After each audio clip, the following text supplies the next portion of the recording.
Olá, companheiras, olá, companheiros, saudações petistas. Sejam muito bem-vindas e muito bem-vindos a mais uma edição do podcast Em Tempos de Guerra, a Esperança é Vermelha. Hoje é sexta-feira, dia 15 de maio.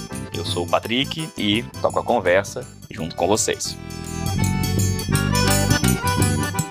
No episódio de hoje, falamos sobre o cenário internacional e a conjuntura nacional. Convidamos o companheiro Walter Pomar para comentar a viagem do presidente Lula aos Estados Unidos e o seu encontro com Trump, e também o momentoso assunto do pedido de dinheiro por parte do senador Flávio Bolsonaro ao ex-banqueiro preso Daniel Vorcaro. Escutamos também a companheira Suelen Aires Gonçalves. A companheira Suelen foi convidada para falar com a gente sobre o 13 de maio, esta data da suposta abolição formal da escravidão no Brasil, mas a partir de uma perspectiva contemporânea, em especial em um momento de luta por direitos para a classe trabalhadora. E ainda escutamos a companheira Marli Viana, que é professora aposentada da Universidade Federal de São Carlos e uma historiadora conhecida por muitas e muitos de nós.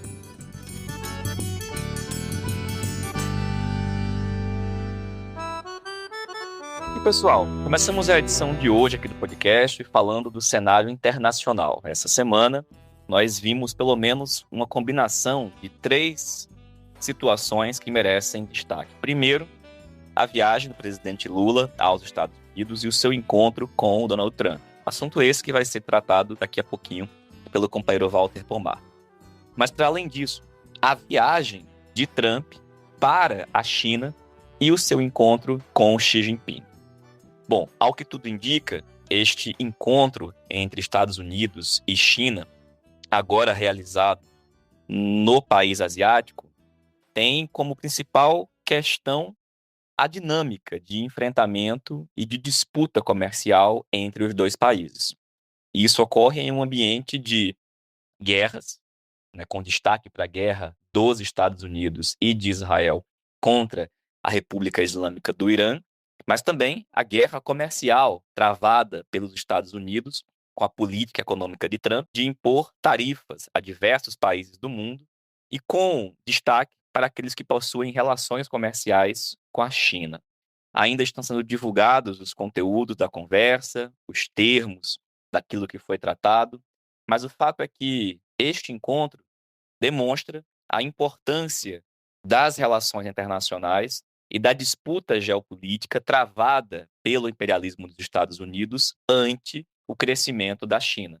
Estados Unidos, que são uma potência capitalista que tem perdido hegemonia política e econômica e já há muito tempo vem tentando compensar este declínio com a sua ampliação da presença militar em diversas partes do mundo e agora também tentando ampliar sua presença econômica, elegendo a China como seu principal adversário.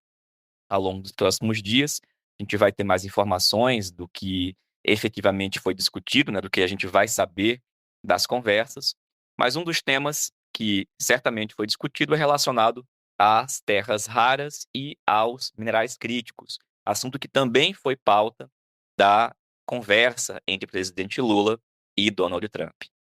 E, obviamente, que um segundo assunto, e é o terceiro aqui na nossa lista de questões da semana, é relacionada à guerra de Estados Unidos e Israel contra a República Islâmica do Irã, que também está relacionado, do ponto de vista global, com as relações com a China.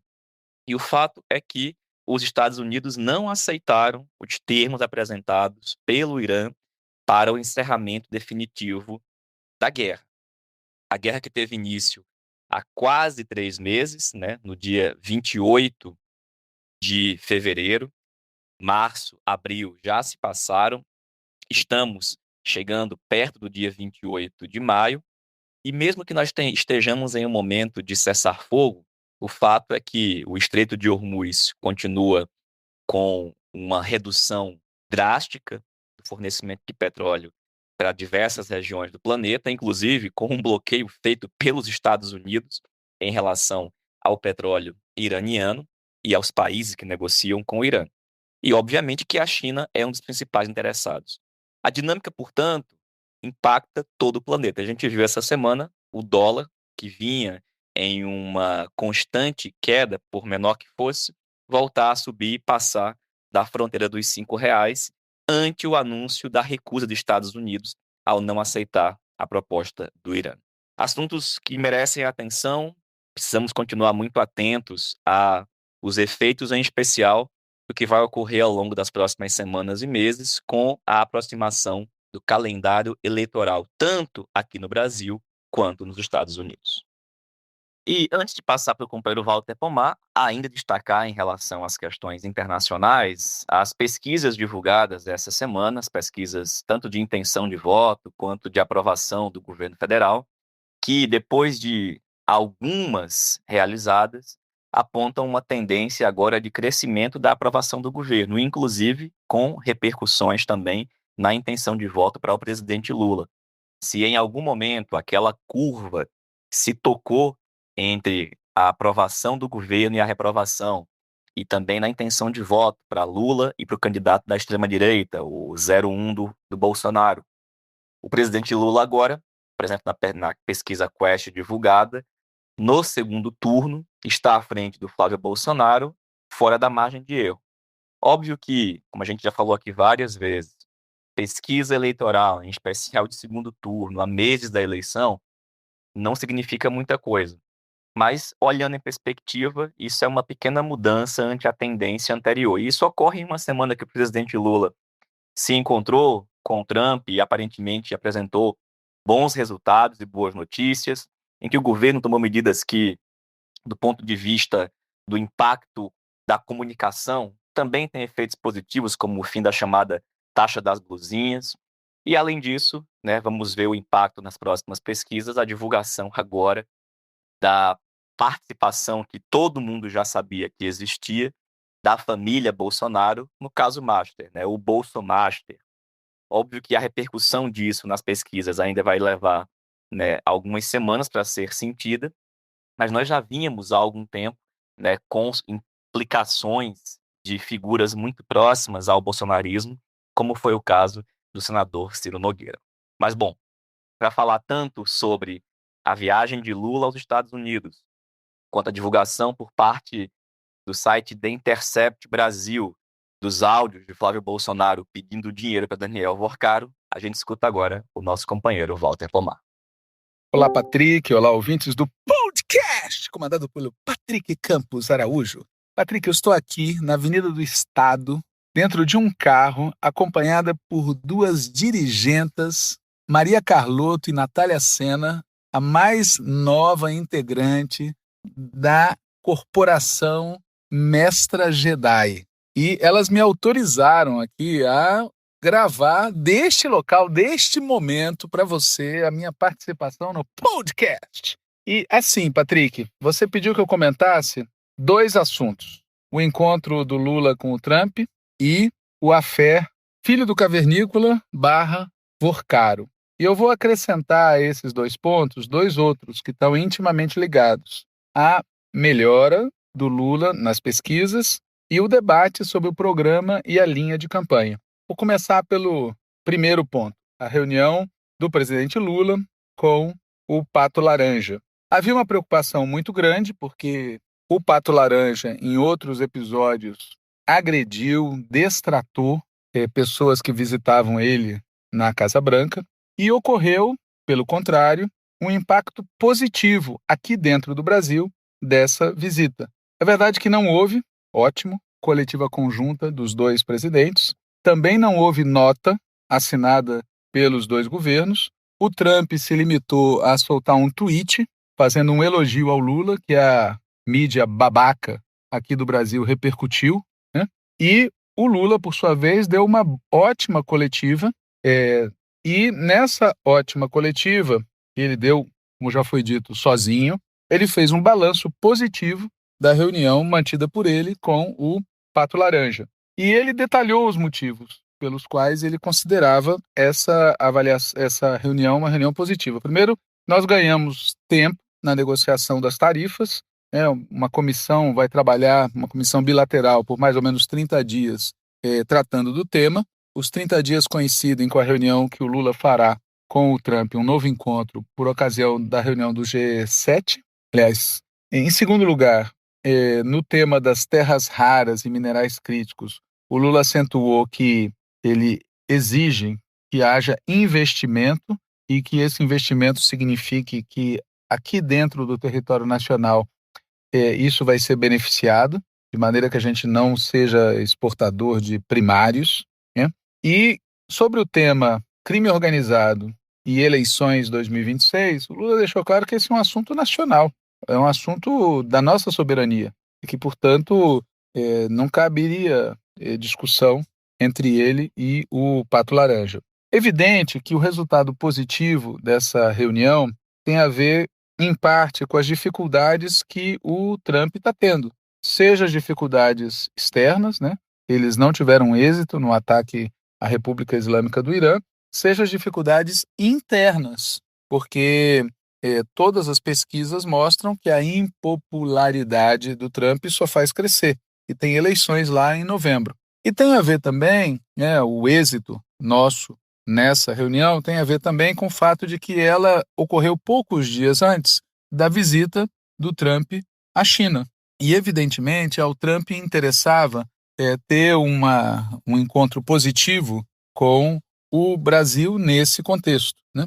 Qual é o lado B disso tudo? O lado B é o risco, sempre presente entre nós, da gente baixar a guarda, ou seja, achar que, que legal, ou seja, a extrema-direita e o governo dos Estados Unidos não vão interferir, não vão fazer ingerência aqui na eleição brasileira. É um erro baixar a guarda. Esse encontro foi positivo para nós, mas isso não muda nada de estrutural. E mais do que isso, não é só que o lado de lá vai continuar operando para tentar nos derrotar. É o fato de que, do lado de cá, uma afirmação dura em defesa da nossa soberania é um ativo positivo para nós na campanha eleitoral. Então, a gente amaciar, tá tudo bem, então não vamos mais falar do assunto, na verdade, isso nos prejudicaria. Então, essa é a primeira coisa que eu queria falar, Patrick, em relação ao que você me perguntou. A segunda questão, o Afer, aí, filho do cavernícola / o Vorcaro, veja, os crimes desse banqueiro, aliás, o Brecht dizia que pior do que assaltar um banco é fundar um banco, né? E esse Vorcaro só confirma isso, né? Os banqueiros são, por definição, criminosos, né? Eles prejudicam a economia popular e, no caso desse cidadão em particular, ele conseguiu cometer crimes plus, né? Crimes contra a legislação que regula o sistema financeiro aqui no Brasil, outros variados crimes e, além disso, ele comprou abertamente apoio de Deus e todo mundo, né? Veja que a esposa do Xandão, a nora do Jacques Wagner, né? Pessoas que estão, digamos assim, no campo que combateu o bolsonarismo, também foram alvo dessa operação de compra de apoio. Não é compra por R$10, não, é sempre da cota de milhões, né? E apesar desses fatos, a verdade é que, quando a gente olha o conjunto da obra, o Vorcaro é uma criação da extrema-direita, é uma criação da classe dominante, é um problema deles, né? Essas figuras pontuais do nosso lado que foram envolvidas, e foram envolvidas de caso pensado, porque esse pessoal faz hedge, né? Eles vão comprando apoios em vários setores para ir se protegendo, que vai que muda o clima político. A verdade é que a imensa maioria, a esmagadora maioria dos contatos, dos envolvimentos, dos negócios do Vorcaro são na extrema-direita. E, apesar disso, a extrema-direita tentou jogar no nosso colo o escândalo do Banco Master. Isso não estava funcionando muito bem. O episódio envolvendo o Ciro Nogueira aprofundou isso, ou seja, vai ficando cada vez mais evidente que é o lado de lá está enlameado por esse escândalo Master. E isso que aconteceu agora com o filho do cavernícola sacramentou essa interpretação, né? Veja, supostamente, o que o áudio mostra é ele pedindo dinheiro do Banco Master para financiar The Dark Horse, um filme sobre o papi, né? O papi dele, né? O cavernícola mor. Mas há fortes indícios de que isso, na verdade, podia ser um papo de cobertura para conseguir dinheiro para a campanha. O valor envolvido coincide com o custo da campanha presidencial. Uma parte desse dinheiro provavelmente foi utilizada para finalidades políticas, estritamente falando, né?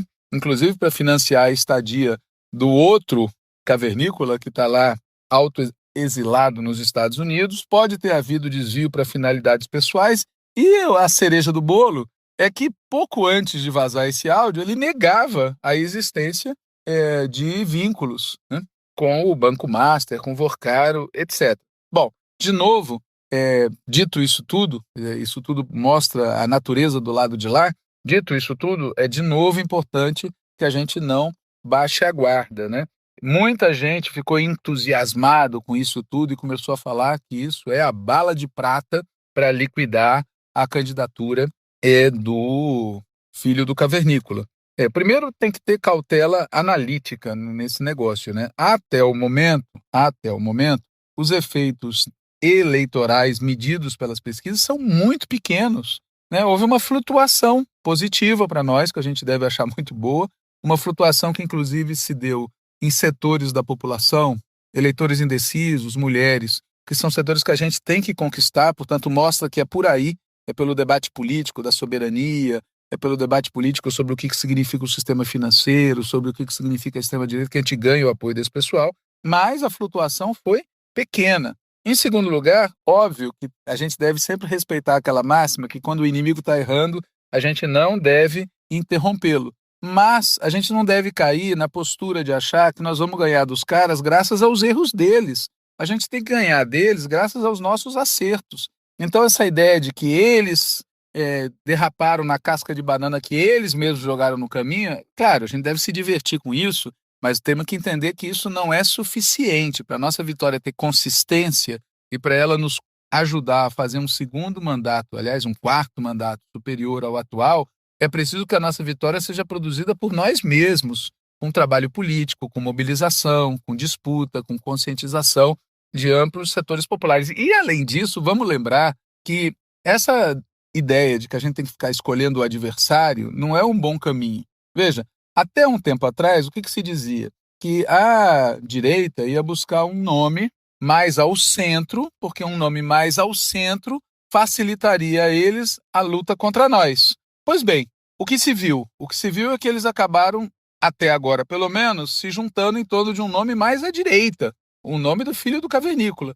E agora as pessoas estão querendo o quê? Que ele seja substituído por um nome mais ao centro, que a gente dizia ontem que era mais perigoso para nós? Então, assim, é um tipo de raciocínio confuso que a gente não deve embarcar nele, né? Eu não deve embarcar nele, inclusive porque essa turma toda, mais à direita, mais ao centro, entre aspas, é tudo farinha do mesmo saco do ponto de vista do programa político ideológico que eles oferecem para nós. Então, assim, quando a Folha de São Paulo, quando o Estadão ficam dizendo que o filho do cavernícola não tem estatura, vamos lembrar de que lado esses caras estiveram em 2018, antes de 2018, durante o governo do cavernícola.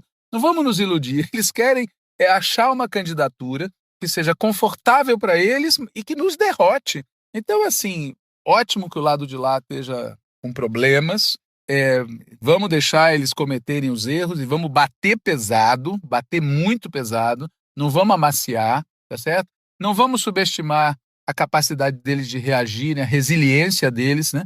Esse filho do cavernícola e seu papi contribuíram para a morte de mais de 600 mil pessoas e ainda assim eles foram para o segundo turno em 2022 e por pouco não nos superaram.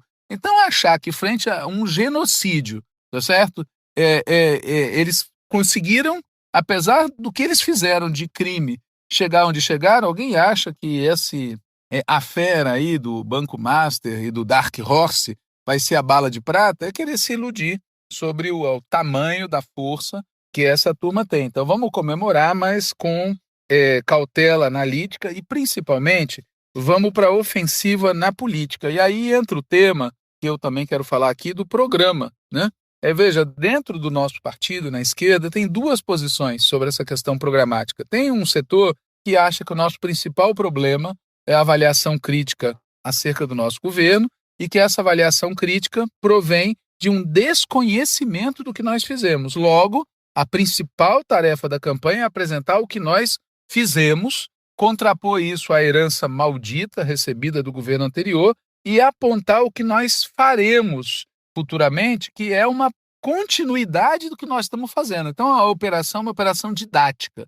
né? Vamos lembrar ao povo como estavam as coisas quando a gente chegou, vamos mostrar detalhadamente tudo o que nós fizemos e vamos mostrar como, a partir disso, nós faremos coisas melhores, né? Pois bem, essa operação tem vários problemas, mas essa ideia, né, essa concepção tem vários problemas, mas a principal dificuldade, a principal armadilha que ela tem é que ela nos coloca na condição de ficar falando do passado. Olha como estava o país, olha o que nós fizemos. E o outro problema anexo a esse é que o principal argumento é do medo. Não deixem eles voltarem, porque senão, veja, claro que a gente tem que dizer, ó, não podemos deixar essa gente voltar, porque de fato eles vão causar destruição, sofrimento, dor e morte para a maioria do povo brasileiro.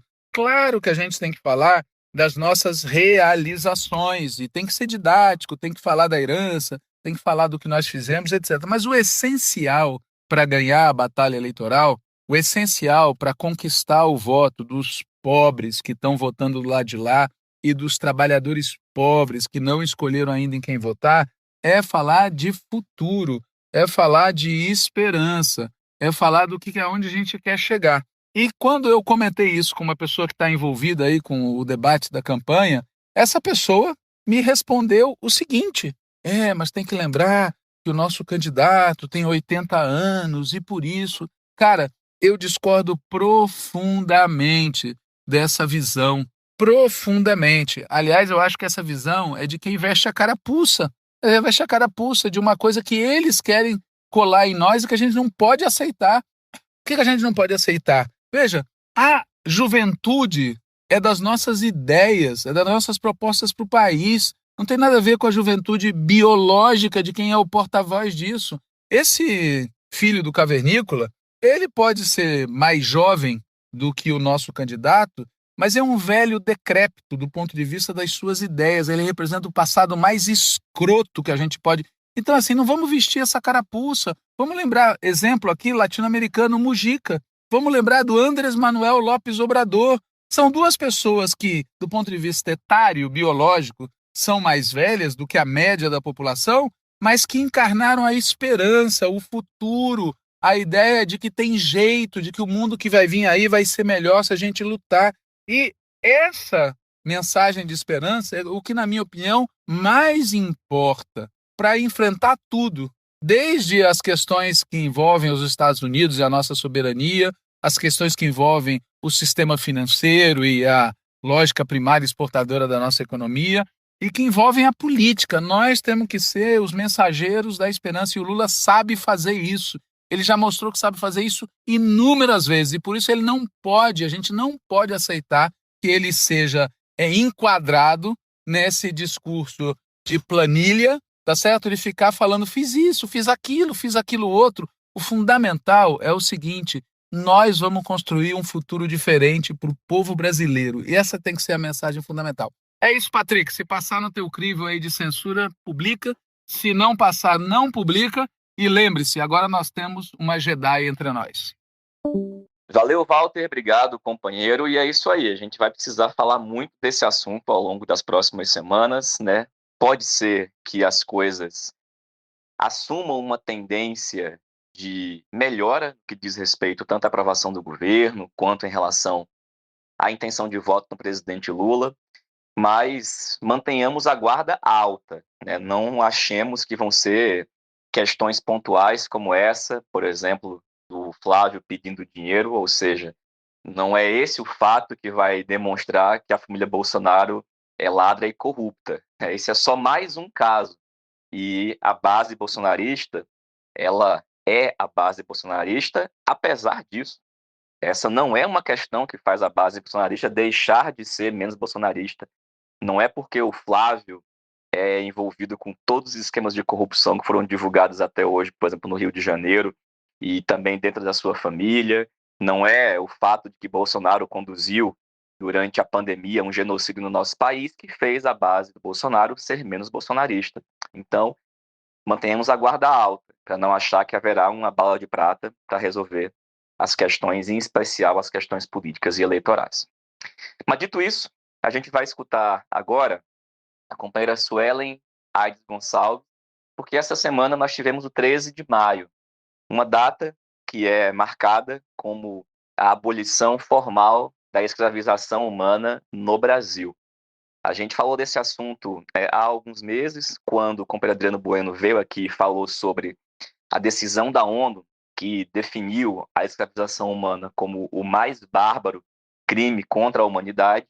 E esse 13 de maio é essa data que tem um simbolismo, mas que a gente sempre destaca nas nossas edições, que é um simbolismo que remete a uma falsa abolição, em especial porque colocou formalmente fim à escravidão humana no Brasil, das pessoas negras, mas que não permitiu que a população negra tivesse direitos. Pelo contrário, ato contínuo à abolição, foram aprovadas diversas leis que criminalizavam a população negra e que levaram ao seu encarceramento. E hoje a gente está em meio a discussões que envolvem a luta por mais direitos, ao fim da escala 6x1, aos direitos das mulheres, particularmente a luta pelos direitos das mulheres negras em um país que bate recorde de feminicídio. Para falar um pouquinho desse assunto como um todo, a gente vai escutar agora a companheira Suela. Olá, companheiro Patrick, companheira que acompanha o podcast Em Tempos de Guerra Esperança Vermelha. Aqui quem vos fala é Suelen Gonçalves, militante antirracista e feminista do Partido dos Trabalhadores e das Trabalhadoras. Patrick me deu a tarefa de trazer algumas reflexões sobre o 13 de maio e a luta antirracista brasileira nesse contexto contemporâneo. Eu gostaria de trazer reflexão a partir de 2 pontos. A partir de um ponto na perspectiva da conjuntura atual brasileira e os impactos a partir da reflexão de nós, mulheres negras, para com a política de reparação, para com a política na busca por igualdade racial, trazendo um dos pontos muito importantes para a nossa vida com dignidade, que é o fim da escala 6x1 no nosso país. Nós sabemos que o fim da escala 6x1 para a comunidade negra é um dos patamares mais estratégicos para que nós possamos viver com dignidade, para que nós possamos compartilhar momentos com as nossas famílias, com os nossos filhos, que nós possamos também nos organizar politicamente nos partidos, nos sindicatos, nos movimentos sociais. Então, para o povo negro brasileiro e prioritariamente, principalmente para nós mulheres negras, o fim da escala 6x1 também é uma forma de reparação, sabendo que nós, população negra, somos os que estamos nos trabalhos mais precarizados, somos certamente a maior base atualmente da escala 6x1 nos serviços mais precarizados, no serviço terceirizado, no trabalho dos cuidados, dentre outros. Ou seja, é uma pauta extremamente estratégica estarmos nas ruas com a classe trabalhadora, construindo as alternativas para o fim da escala 6x1 sem diminuição do salário em nosso país. E o segundo ponto que eu gostaria de trazer de reflexão sobre o 13 de maio, esta liberdade, entre aspas, que não veio para o povo negro brasileiro, é a gente pensar na iniciativa Nem Mais Um Dia, Reparação Já. O movimento negro, em diálogo também com a bancada negra da Câmara dos Deputados, vem construindo ao longo de um longo debate, um longo período histórico, o debate de uma proposta de emenda à Constituição, neste caso a PEC 27 de 2024, que cria um fundo de reparação racial e institui a igualdade racial na Constituição. Então, nesse sentido, o movimento social negro construiu agora no último dia 13, que foi na terça-feira passada, uma campanha Nem Mais Um Dia, Reparação Já, numa perspectiva de pressionar o Congresso Nacional pela aprovação da PEC, que cria um Fundo Nacional de Reparação Econômica e promoção à igualdade racial. Esse lançamento ocorreu no dia 13 de maio, dia que completamos 138 anos da assinatura da Lei Áurea. E nessas últimas décadas, o movimento social negro optou em fazer um debate com os movimentos negros a nível nacional sobre o racismo estrutural, sobre a exclusão social e a ausência de políticas públicas de inclusão após o fim da escravidão em nosso país. Lembrando aos nossos ouvintes que nós fomos o último país das Américas a abolir a escravidão negra. Nesse sentido, nós também gostaríamos de reafirmar que, obviamente, o Estado brasileiro possui uma dívida histórica com a população negra. Nós somos descendentes de pessoas que foram escravizadas e nós tivemos no nosso país quase 4 séculos de escravização. E, nesse sentido, refletir sobre o 3 de maio é também compreender que a nossa abolição ela não foi completa. Não foi completa por quê? Não tivemos acesso à terra, não tivemos acesso a trabalho digno, e nesse sentido ela é incompleta, porque nós sabemos que de alguma forma ela produziu uma brutal desigualdade econômica e social que até os dias de hoje nós vivenciamos, Vivenciamos uma sociedade racista e vivenciamos a brutal desigualdade racial em nosso país. E uma dessas reflexões também é a gente pensar que a gente está num ano eleitoral, num ano que também a classe política brasileira ela é majoritariamente branca, ou seja, nós temos uma subrepresentação de pessoas negras nos espaços de poder e de decisão. Temos muito a celebrar, temos também o que celebrar as ações afirmativas, as políticas de cotas nas universidades, no serviço público, mas obviamente temos muita luta para a gente fazer. E nesse sentido, a escala 6x1, o fim da escala 6x1 é um ponto estratégico. A aprovação da PEC 27 de 2024 também é um ponto estratégico para a gente buscar transformar a promoção da igualdade racial em uma obrigação permanente do Estado brasileiro. Seria isso, Patrick. Um grande abraço, até breve. Valeu, Suelen. Obrigado, companheira. Fica o convite para voltar mais uma vez no podcast muito em breve. E, gente, a gente vai escutar agora um comentário da professora e historiadora aposentada da Universidade Federal de São Carlos, Marli Viana, que trata um pouquinho sobre essa dimensão ética do momento político do país, Como é que, por exemplo, toda a barbaridade promovida pelo bolsonarismo e pelos seus parece colar e ser aceito com algum grau de normalidade ou naturalidade, quando não deveria acontecer. E a companheira Marli nos enviou um comentário que a gente compartilha com vocês a partir de agora. Boa tarde, amigos do podcast. Eu sou Marli Viana, professora de História aposentada da Universidade Federal de São Carlos. Eu gostaria de partilhar com vocês uma inquietação que me é muito profunda hoje em dia. É o surto de mediocridade, de corrupção, de desprezo pela ética que mina a nossa sociedade de uma maneira incrível hoje em dia, Nós precisamos entender o que está acontecendo para poder explicar e, então, agir para reverter essa situação. A meu ver, tudo isso vem de uma herança bolsonarista. Por quê? Porque o Bolsonaro ele representou principalmente um absoluto vazio. E esse vazio político, ideológico, permitiu que uma parte da população, uma parte sem maiores entendimentos políticos, se encaixasse nas suas propostas, entre aspas, Propostas porque essas propostas não existiam.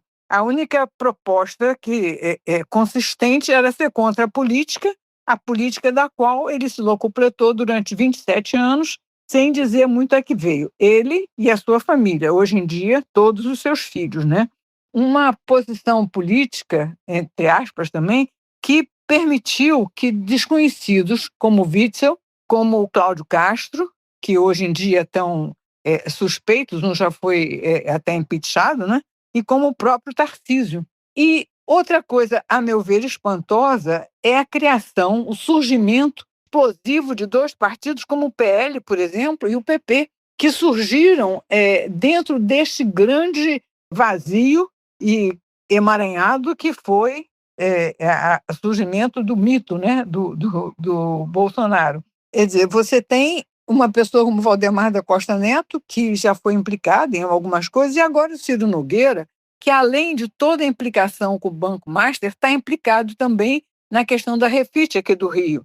Então, é muito difícil para nós compreendermos, por exemplo, como é que um homem que, como militar, ele foi expulso do Exército, depois ele voltou, foi revertido para a reserva por causa do seu amigo general, e não tanto por ele ter querido fazer uma série de atos terroristas para aumentar salário, mas porque mentiu diante do Superior Tribunal Militar.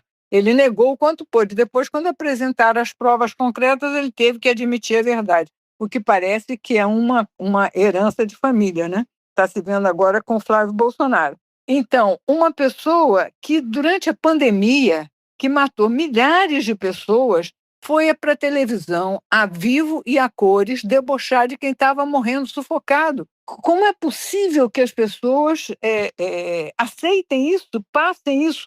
Onde é que está a ética da nossa sociedade? Que se elege um Pazuello que, por ter trocado Manaus, o grande estrategista, por ter trocado Manaus com o outro território, o ex-território, foi eleito. Que a Damares, cuja grande contribuição dela foi impedir que Jesus Cristo subisse na goiabeira e depois inventar aquela questão fantástica sobre pedofilia, né?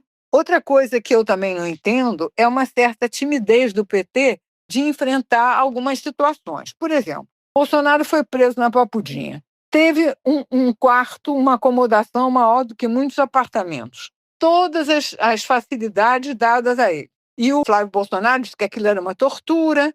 A Michele Bolsonaro, que também, entre aspas, está sendo cotada para a presidência, cujo único currículo político, estou falando, é ter proposto a não laicidade do Estado.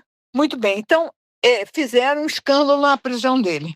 Agora, o Bolsonaro, seu grande líder era o Brilhante Ustra. O Brilhante Ustra que foi o patrono da tortura no Brasil. Por que o PT não diz a ele o seguinte: vocês queriam o quê? Que o Bolsonaro fosse tratado como o grande mito dele, grande patrono dele, queria? Quer dizer, ele devia ser o quê? Torturado, morto, desaparecido? Foi assim que os opositores do governo que ele defende foram tratados. E ele está sendo tratado com a vela de Libra. Quer dizer, então eu acho que não só falta ao PT, às vezes, algumas respostas assim contundentes na hora de contrapor com o que ele sempre defendeu, e como também, e principalmente, isso é o principal, é juntarmos PT, PSOL, o Partido Verde, para conseguir entender o que está se passando. Por exemplo, a mentalidade da população. Essa rejeição ao Lula não é uma rejeição política, lógica, não, é uma rejeição absurda. Outro dia, num consultório médico, umas senhoras estavam discutindo a questão da Anvisa ter proibido o IP, e a discussão era o seguinte: o IP é do Bolsonaro e o concorrente é de esquerda. Eu tive que entrar na conversa e dizer: se o concorrente é de esquerda, eu sou amigo de circo. Quer dizer, então, essas questões que eu penso que nós nunca vivemos, porque o anticomunismo sempre foi muito forte, querer atribuir comunismo a tudo sempre foi muito forte na nossa sociedade, mas nós estamos vivendo uma situação muito específica. É a situação do absurdo, eu diria, é do sono da razão. E, como a gente já sabe, o sono da razão produz monstros, né? E nós temos que nos preparar contra isso. Não é só ficar dando respostas pontuais e muitas vezes eleitorais, mas essas são necessárias, não tem a menor dúvida. Mas é procurar aprofundar o que está acontecendo na nossa sociedade. Eu acho que isso é a tarefa mais importante da esquerda e de todos nós que pretendemos um mundo mais justo, um mundo melhor, um mundo socialista. Boa tarde.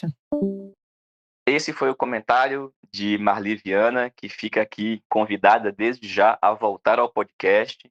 É um tema muito importante, essa percepção acerca da mudança de como algumas pessoas encaram a barbárie, encaram as piores condutas, encaram aquilo que é terrível e desumano, né? Tentando colocar isso como algo normal, que a gente continue entendendo que o desumano é desumano, que algumas coisas simplesmente não podem ser aceitas nem naturalizadas. Obrigado mais uma vez a Marli. Pessoal, essa foi mais uma edição do podcast Em Tempos de Guerra, a Esperança é Vermelha.